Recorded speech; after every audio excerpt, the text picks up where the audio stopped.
Le code minier de Nouvelle-Calédonie que nous connaissons aujourd'hui est adopté en 2009, en même temps que le schéma de mise en valeur des richesses minières, qui donne de son côté les orientations à donner au secteur métallurgique et industriel.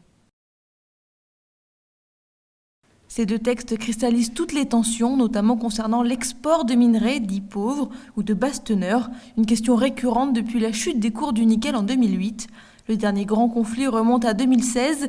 Les rouleurs avaient tenu le camp devant le gouvernement pour protester contre la décision d'interdire l'exportation de minerais bruts vers l'étranger. Le code minier instaure des réserves géographiques métallurgiques où l'export de minerais bruts est strictement interdit. Elle se situe sur le massif de Koniambo, de Tiebagi et de Goro. Le minerai extrait dans ces zones ne peut être transformé qu'en Calédonie. Il s'agit de ne pas porter atteinte à l'exploitation durable des richesses minières ou à l'essor et la consolidation de l'industrie minière et métallurgique. Néanmoins, le projet d'ouverture d'une telle exploitation est en négociation pour les sites de Tiebagi et Goro. Dans quelles conditions autoriser ces transactions? Quel volume, quelle redevance les industriels devraient verser à la Nouvelle-Calédonie? Si le code minier était amené à être modifié, Vale NC projette d'exporter 2 millions de tonnes par an, ce qui représenterait 10% de son chiffre d'affaires.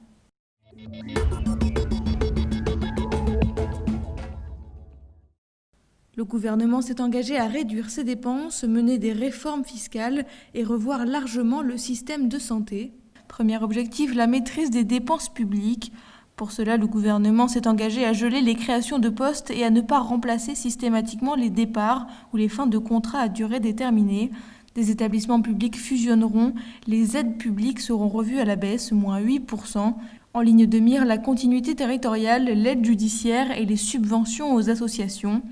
Une réforme fiscale doit être mise en place avec de nouvelles taxes pour des recettes de 7,5 milliards par an à partir de l'année prochaine. De nouveaux impôts seront donc créés sur les plus-values à la vente immobilière.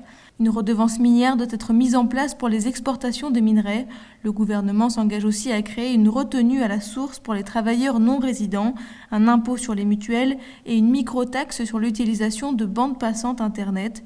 D'autres recettes seront trouvées dans certaines niches et déductions d'impôts. La TGC sera revue à la hausse pour atteindre un taux unique. Le document impose aussi une réforme du système de santé. Les conditions d'accès aux aides sociales spécifiques seront durcies. Selon le calendrier, le REAM doit être à l'équilibre d'ici 2022. Une partie de ces créances serait effacée. Certaines mesures urgentes devront être mises en place, comme la déduction des frais liés aux EVASAN, la création d'un ticket modérateur pour les patients, ou encore la suppression pour certains professionnels du jour de carence. En cas de difficulté de remboursement du prêt, la Nouvelle-Calédonie s'engage à créer une nouvelle taxe ou un nouvel impôt spécifiquement dédié au remboursement des échéances. Si ce dispositif échouait, l'AFD amputerait directement les dotations de l'État à la Nouvelle-Calédonie pour se rembourser.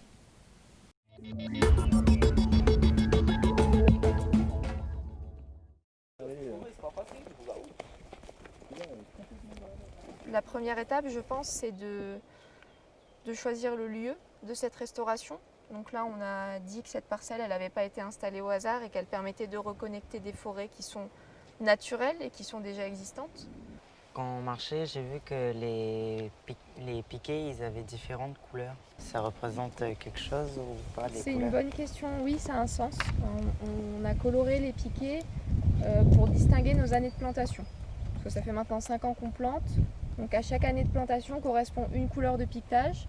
Par rapport aux sorties qu'on fait et aux notes qu'on prend, ça peut nous amener à proposer un thème pour notre grand oral, une épreuve du bac. C'est assez important.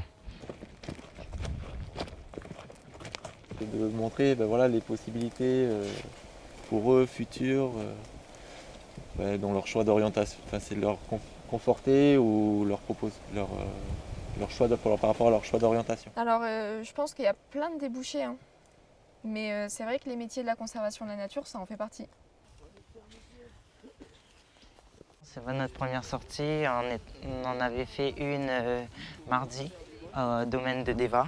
On avait vu aussi un exemple de forêt sèche sur le domaine de Deva. Hier, on a été au plateau Tango.